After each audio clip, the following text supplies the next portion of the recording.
Nasagap na chika ni Christy Ferman na magbibigay ng ayuda si Vice Ganda sa staff ng It's Showtime, sakaling matuloy ang 12 araw na suspensyon sa noontime show.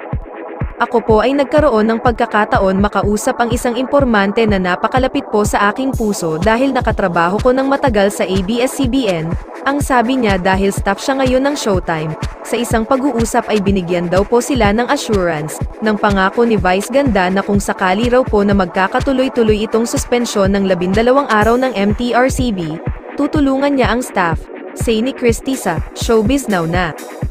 Hindi naman daw alam ni Christy kung tutulungan din ni Vice ang mga fellow host niya.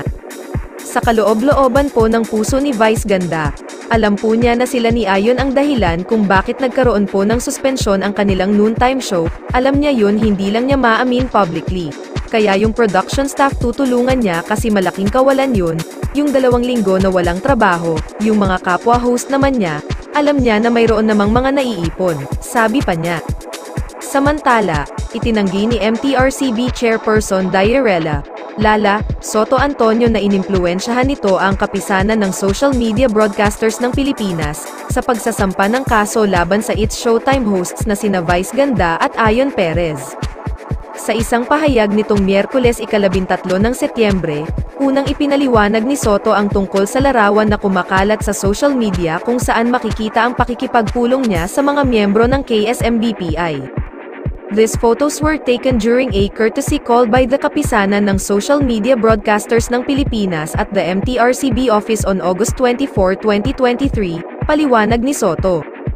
The purpose of this visit was to express their support for our efforts in monitoring film and TV broadcasts, recognizing that the MTRCB operates as a small agency with limited manpower.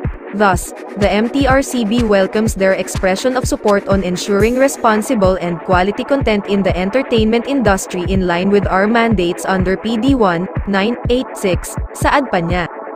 Ayon pa kay Soto, wala raw talagang kinalaman ang MTRCB sa naging pagsasampa ng kaso ng KSMBPI laban kina Vice at Ayon kaugnay ng isyu ng pagkain ng mga ito ng icing ng cake sa segment na Isip Bata. As stated by the KSMBPI, its decision to file a case was never triggered nor influenced in any way by the MTRCB, ani Soto. We urge everyone not to interpret these photos with any malicious intent. Saad pa niya, matatanda ang kamakailan lamang ay naghain ang MTRCB ng 12 days suspension laban sa It's Showtime dahil sa naturang isyu ng pagkain ng icing ng cake ng 2 host sa segment na Isip Bata.